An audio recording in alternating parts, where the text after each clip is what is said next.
All right, everyone, we are back here. Um, so I eat something at that restaurant after I fill up the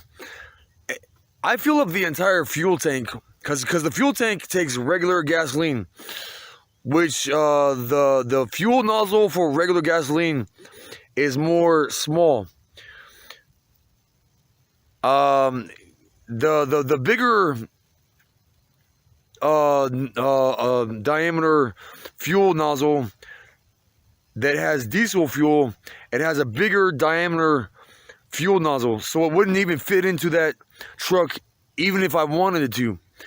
It was a foolproof design to where you would put the right fuel in, which is gasoline, regular gasoline.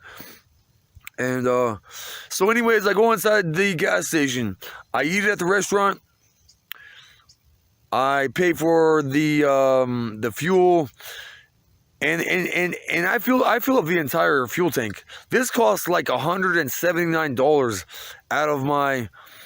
I was getting like $753 of disability money at the time, and it cost like about $179 to fill up that whole entire fuel tank. When I'm done eating at this restaurant, when I'm walking out the gas station.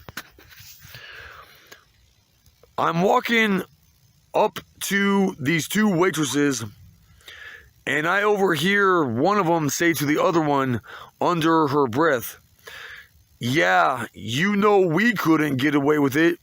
And I know she was talking about me. So I figured that the authorities were onto me. It's just for some reason they didn't come after me. I don't know.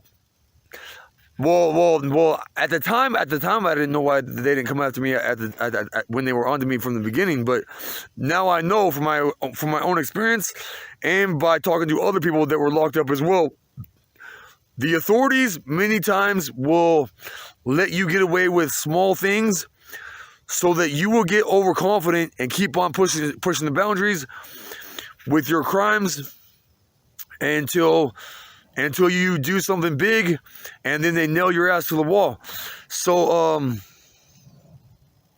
now it was before I went to the fuel station that I was thinking about just driving that truck to Colorado. And I don't know if I said that I was gonna drive out of Montana and or to Colorado. I don't know if I said this under my breath or what it was, but after I'm thinking about doing that, then a song comes on the radio which sings "It's a mistake. It's a mistake. It's a mistake. It's a mistake." Anyway, so I go to that gas station. I get the fuel. I eat something. Hear what that one waitress says to the other person, which it has the effect that the authorities wanted, which was make me be more overconfident, and so thus push the boundaries with my crimes. And so anyways, I continue on the highway, and right when I pull out of the parking lot of the gas station, right onto the road, I see this vehicle, and I turn the truck partway into the path of the vehicle, and I start honking my horn at him. I can't remember if it was a he or she, or if there was more than one person in the vehicle, but I start honking my horn at the vehicle, and I turn my vehicle partway in their path, and then I say, "Bitch ass, move out of my way, bitch ass motherfucker," and then I continue right back on the highway, and then pretty much where I was going was Columbus, Montana, which is by the Yellowstone National Park. It's either inside the part of it or on the entrance of it in Montana, Columbus, Montana. And I hear that I heard when I was at the shelter in Butte, Montana, from somebody else that went to Columbus, Montana, that the people there are really nice. And so I get there, and I notice that there is a sign that says now hiring, which is on the sign of McDonald's. And so being the fact that I just got paid my disability check, there is a truck stop close by, which I go into. I was gonna buy some I do buy some new clothes and whatnot, and because I bought some sweats, and I was gonna wash the clothes I had on, and then going for an interview at that McDonald's later. But I park that utility truck at this motel or hotel, which is next to the McDonald's and the semi-truck stop, you know, and I go back and forth between the truck stop and where the utility truck, the stolen utility truck, is parked behind the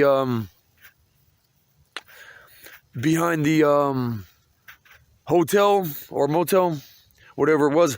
And one time when I did that, I noticed one of the employees that was working at the truck stop.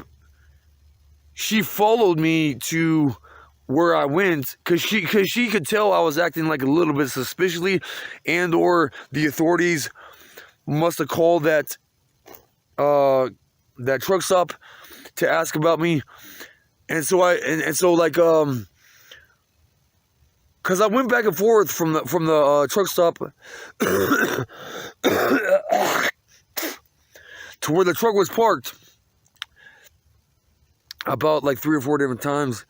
And like the last time I did that, and because every time I would do that, I would walk around the vehicle and act like I'm firing off like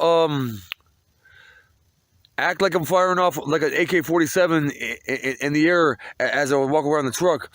I would go like pop pop pop pop pop pop pop pop pop pop pop pop pop or something like that.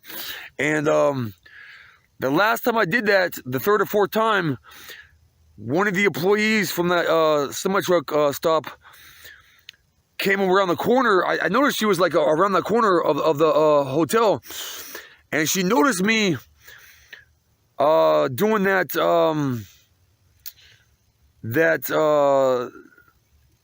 acting like I was firing off a gun with my hand. And she had the look and the demeanor of a scared animal, and she kind of scurried back around the hotel, and I knew the heat was definitely had to be onto me then, and so I was like, okay, well, we might come back here for that job at McDonald's, we might not. All I know is we're continuing east at this point. 10-4 on that one. I backed the truck up, pulled it out of the parking lot, got back on the I-90, continued east, and I got off at this one stop. I got off the off-ramp, and then I turned north and went under the bridge of the highway going north. And I found this field that I was going to park the truck in to, and just kind of hide out there and go from there. And all of a sudden, when I go to settle in, I find a secluded area in this field, and I turn off the truck, and here comes some other dude in his vehicle, and this dude gets out of his vehicle. He has the demeanor of a pissed off ant and a chicken with his head cut off. And he's all pissed off at me, saying in so many words, "Hey man, what are you doing in my field? Get out of here, man! This is my land. Get off my land right now!" And so I was like, okay, give me a second to drive this vehicle out of this land, because this land is kind of rough terrain. And so I say it to him at one point I say to him, is this how you talk to everyone that you just meet?